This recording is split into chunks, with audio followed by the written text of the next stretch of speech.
This film tells the story of a man named Russel Garits, a famous image consultant who is known to be successful, cold, perfectionist, and a little arrogant. He works as an image consultant in Los Angeles, helping his clients build the image they want. His clients are not just anyone, from government officials such as governors to well-known professionals. Russel is always connected to a headset because the phone calls keep flowing, indicating how busy he is. Because he is so successful, he even has his own office. In the office, Russel is assisted by his loyal secretary, Janet, who takes care of all his schedules and administrative needs. However, behind his seemingly perfect life, Russel feels empty and dissatisfied. He is often cynical, does not respect the people around him, and has a less harmonious relationship with his father.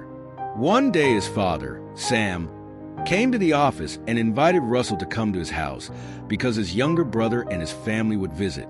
But Russel refused on the grounds that for him time is money, and he did not want to waste time on things that he considered less important.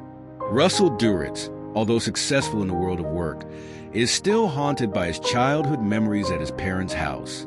Memories that for years he tried to forget and bury. Outside of his work with Janet, a secretary who faithfully takes care of his schedule, Russel also works with his colleague Emmy, who is in charge of editing videos for the sake of a carefully arranged image. One day, they both met a baseball club owner named Bob Rackali. At that time, Bob was involved in a bribery case with a council member, and his reputation was under threat. To help restore his image, Russel offered his help. Bob, who had promised to build a baseball park for children, was used by Russel to rebuild his positive image.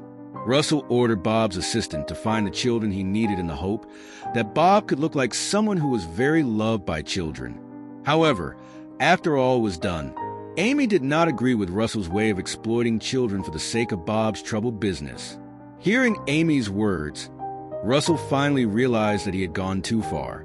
He ordered the servant to throw away all the video recordings. Russel's actions made Amy feel relieved because it turned out that Russel still had a conscience. One afternoon when he was stuck in traffic, Russel saw a low-flying plane that endangered himself and other drivers. Strangely, no one on the road saw the red plane flying low, even though the plane was clearly visible.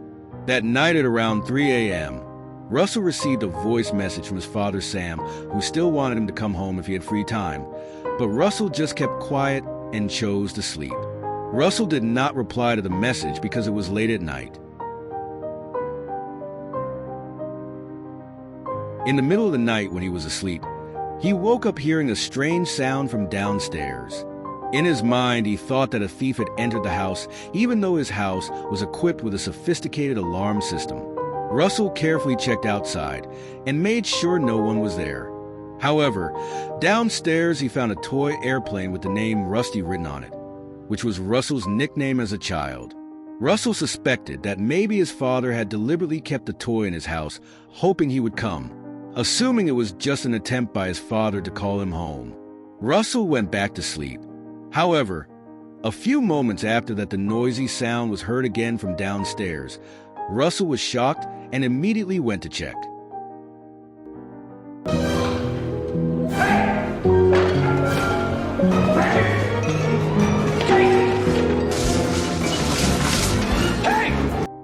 He found a little boy playing with the toy plane. As soon as Russel caught the boy immediately ran away, leaving the house on his bicycle, while Russel chased him using his sports car. The chase took place in the middle of the night, continuing to the Skyway area and heading to a restaurant called Skyway Dinner. But when Russel arrived at the restaurant, the little boy had disappeared, leaving Russel. Deeply curious in his heart, Russel asked everyone around the restaurant. But strangely, no one claimed to have seen the little boy who entered his house. What was even stranger was when Russel came out of the restaurant and looked back, the restaurant suddenly disappeared as if it had never existed. In the morning, sleep-deprived and still confused, Russel decided to make an appointment with a psychiatrist named Alexandra. In the consultation room, Russel told the strange incident he had experienced. He admitted to hallucinating a small child who continued to bother him. Alexandra suspected that it was a shadow of Russel's childhood that he had tried to forget all this time. However, Russel insisted that he had buried his childhood deep inside and did not want to deal with those memories anymore. He only wanted the hallucinations to disappear, either through therapy or with medicine that he could buy at the pharmacy. Alexandra finally gave a prescription and advised Russel to take a temporary leave from his job and return the next day for further evaluation. However, even though he had been given a prescription and advised to rest, Russel still could not calm his mind. While working at home, a strange incident happened again. Suddenly, the television turned on by itself, and this time the same little boy appeared on the screen. Russel was angry, feeling that there was no reason for children to come in and disturb someone's house like that. However, the closer he looked, the child's face felt very familiar, although Russel still couldn't remember who the child was. Why do you keep coming back here? I came back to get my plane. My mom gave it to me for Christmas. Look, right here, Rusty. Russel Garits. I hate that stupid name.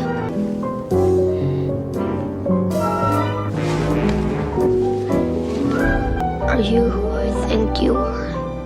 After chatting, Russel finally realized that this little girl named Rusty was actually herself. When she was 8 years old, Rusty didn't know how she got there, but Russel felt shocked and confused in her mind. Rusty was a part of her childhood that she had long tried to forget.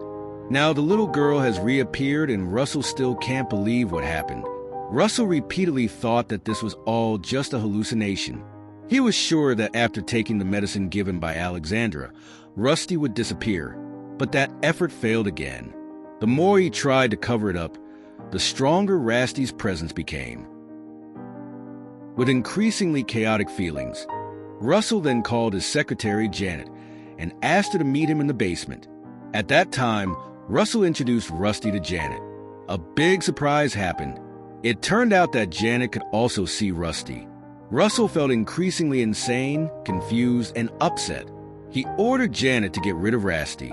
However, Janet, who was already very confused about what was happening, could only look at her boss like a crazy person. When she was in the car, Rusty whined and asked to be taken home. However, Russel did not remember where his childhood home was. The memory was very vague because he and his family often moved house, even as many as 12 times. Suddenly, Rusty asked to stop somewhere. He showed a house that Russel knew. It felt strange, but he stopped because Rusty seemed to recognize the place. The house was the house where Russel had childhood memories. Memories of an accident when he fell from the roof of the house while playing. Rusty walked to the yard of the house and looked for his pet dog Chester, which Russel also didn't remember ever being in his life. While they were talking, Rusty asked about Russell's current job. Rusty was disappointed to hear that Russel often traveled, but never became a pilot like he had dreamed of when he was little. There's no dog here. They don't own a dog. I got to be a guy with no dog? That's right. Travel all the time for work. Travel for work? No, I don't fly jets. Not really, no. Shouldn't there be a lady here somewhere? I live alone. I'm 40, I'm not married, I don't fly jets, and I don't have a dog? I grow up to be a loser. Rusty, even more disappointed to hear that. At the age of almost 40 years, he has not found a life partner. At night, Russel woke up from his sleep because of Rusty's voice busy singing. Enthusiastically, Rusty even looked very happy to see the very big moon. That night, with curiosity, Rusty asked Russel about the moon he saw. But strangely, Russel could not answer. The question which made Rusty disappointed. He felt that he grew up but did not know much about the world around him, things that were actually very simple. The next morning, Russel woke up and felt relieved because Rusty was not at home. He thought that maybe the hallucinations that had been bothering him had finally healed. However, during the day, when Russel and Amy were meeting with their clients, Rusty came again with a sullen face and a rumbling stomach. Rusty whined for food because she was hungry. Razor was surprised, but in order to avoid more attention, he told Amy that Rusty was his nephew. Russell chose to take Rusty away so that Amy would not bring her into the room. When they were walking, Rusty asked Russell to eat. For no apparent reason, Rusty suddenly pointed to a restaurant called Skyway Dinner in the middle of town. Russell was even more confused because this restaurant did not exist before and suddenly appeared out of thin air. Although reluctant, Russell decided to enter the restaurant. However, feelings of confusion and anxiety increasingly haunted Russell because he still could not accept Rusty's presence. He felt that this child was just a nuisance in his established life. However, Russell slowly began to reflect and dig up childhood memories that he had tried to bury deep inside. Rusty began to reveal memories that had been buried. Painful memories, such as when he was bullied at school because of his fat body. Russell was shocked because those memories were a part of himself that he had forgotten. To help Rusty, Russell invited Rusty to their client's house, a boxer named Kenny. There, Russell borrowed a boxing ring to teach Rusty how to fight, hoping that this could help Rusty become more confident. When he saw the interaction between Russell and Rusty, Amy began to feel something was strange. She realized how similar Russell and Rusty were, but because they claimed to be relatives, Amy just took it as a natural thing. That afternoon, Amy took Rusty to eat ice cream at her house and told Russell to follow her. In the car, Amy began to ask if Rusty was really Russell's nephew. Rusty answered firmly that he was not Russell's nephew, but they were very close. This made Amy even more confused, and she suspected that Rusty was Russell's son who was hidden by Russell. However, Rusty continued to deny it and urged Russell to speak honestly. Russell tried to avoid feeling that Amy would not believe him, but Rusty pressed even harder until Amy fainted. After that, Amy woke up and asked about what was happening. Russell explained that he did not know what was really happening, and every time he sees Rusty, he only remembers the bad memories of his childhood. In the middle of the conversation, Russell received a call from Kenny who reminded him about the wedding that would be held tomorrow. Kenny asked Rusty to replace his nephew to carry the ring. Russell agreed, and when he arrived at the wedding, Rusty's suit fit, and he was lifted to carry the ring. At the party, Rusty saw Amy and felt that the woman was the right partner for Russell. She immediately reminded Russell, but Russell refused and kicked Rusty out. Rusty didn't give up and proposed to Amy, but Russell, who saw it, immediately felt confused. Amy replied that she would think about it, and Russell felt awkward. What about that pretty woman you came with today? We work together. Somebody's making the move right now. Amy, will you marry me?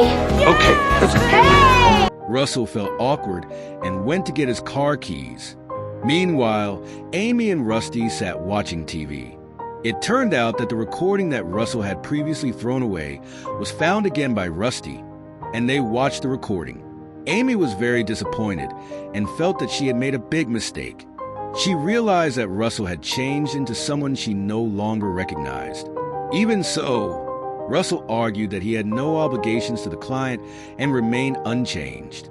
Amy felt very sorry. In the car, Rusty tried to persuade Russell to change and stop messing up everything. Upon arriving home, Rusty reminded Russell that tomorrow was their birthday. Rusty seriously reminded Russell of their childhood dreams of becoming an airplane pilot. But now Russell works in a very different field and leaves their childhood dreams. Rusty begins to question Russell's life choices, reminding him of the dreams that have been buried in him all this time. Russell begins to realize that the meeting with Rusty is a mirror for himself. He sees how far he has deviated from his childhood dreams and hopes. Russell, who used to be full of ideals and enthusiasm, has now become a cynical, selfish figure who focuses only on money and status. Rusty, who is a small version of himself, never imagined that Russell would end up like this. However, Russell tries to convince himself that all his successes, such as getting a scholarship to the University of California and graduating with the best predicate, are the result of his hard work and intelligence. He feels proud of his achievements, even though in his heart there is an emptiness that is increasingly felt. That night, Russell met his old client, Deirdre, a news anchor. They talked at a bar, and Russell began to tell all the things that were troubling his mind, including about Rusty. Although he was trusted, Deirdre suggested that Rusty's presence might be intended to remind Russell of something he had forgotten. Deirdre believed that Rusty was there to teach Russell something important, to return to his true self. Deirdre also shared her views on the future and her childhood. She said if her younger version came and asked what would happen to her in the future, she would answer not to worry. Life would be amazing. Deirdre's words touched Russell, making it feel like a hard slap that forced him to see his life in a different way. He realizes that despite his money and professional success, he has neglected his family relationships, friendships, and even the true love of his life, Amy. Back at home, Russell tries to remind himself of his childhood with Rusty's help. He believes that if he can remind Rusty of her past, she will return to her younger days. To that end, Rusty begins to tell every memory they have ever experienced. Rusty tells about his school days, about his father who was often angry, and everything that made Russell feel hurt. Slowly, those memories are revealed again, and Russell begins to feel that his old self, full of hope and dreams, is coming back to the surface. Russell and Rusty continue to drive to the tunnel that takes them back to 1968, Russell's childhood. Everything has changed. Their clothes, the vehicles they ride, even the atmosphere around them. Now in the past with little Rusty. After that, Russell took Rusty to school where they would face friends who tortured the disabled dog. Russell told Rusty not to be afraid and to fight back.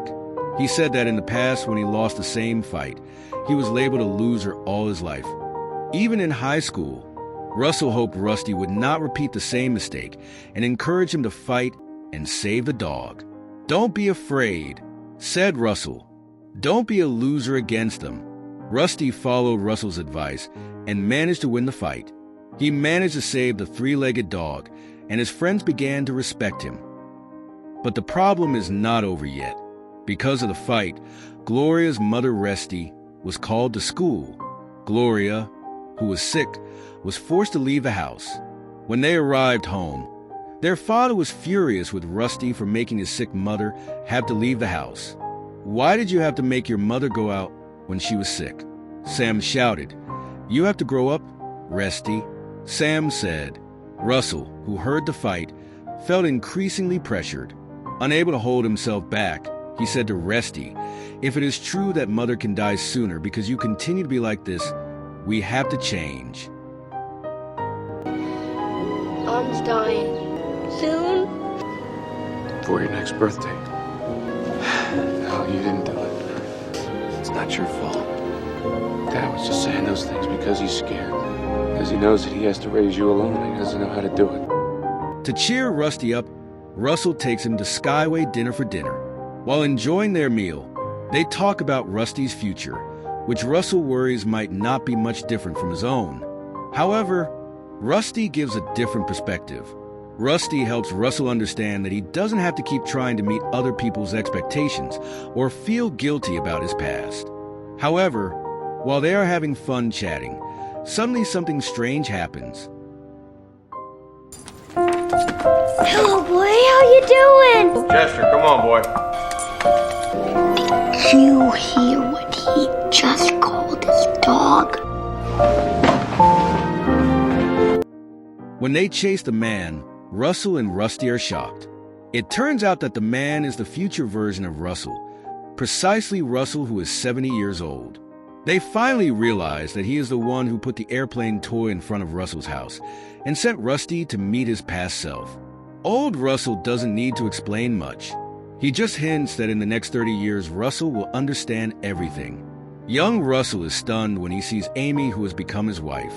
They then watch old Russell leave with his private plane with his family, a life that seems full of happiness.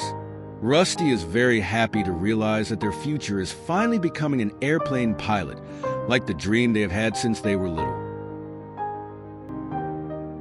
You're a pilot. You're a pilot. You're a pilot. No, you're a pilot. Holy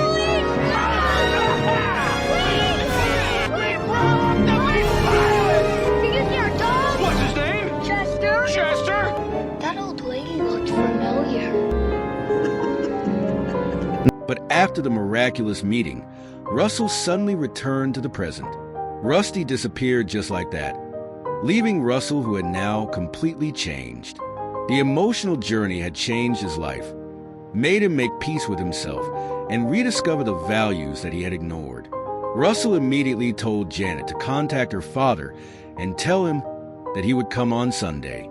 As a sign of gratitude for her loyalty, Russell gave Janet a vacation ticket and his credit card to use. Of course, Janet was very happy and touched by Russell's attention. After that, Russell went to a house belonging to a woman he had disappointed, namely Amy. This time he came with a sincere intention to bring a dog named Chester. Russell was ready to start a new chapter in his life, build a family with Amy, and overcome his past mistakes. The film ends, signifying a journey full of learning, healing, and life changes. The moral of the story is that sometimes to find true happiness, we must make peace with ourselves, face the past, and dare to follow the dreams we once forgot. Life is not just about material success, but also about relationships, love, and self-understanding. And that's the journey of life. Russell teaches that true happiness does not come from achievement or wealth, but from the ability to love ourselves, correct mistakes, and appreciate every precious moment. Life goes on, and every step is a new opportunity to change. Thank you for following this story. Hopefully the story inspires us all to pursue our dreams. See you in the next video.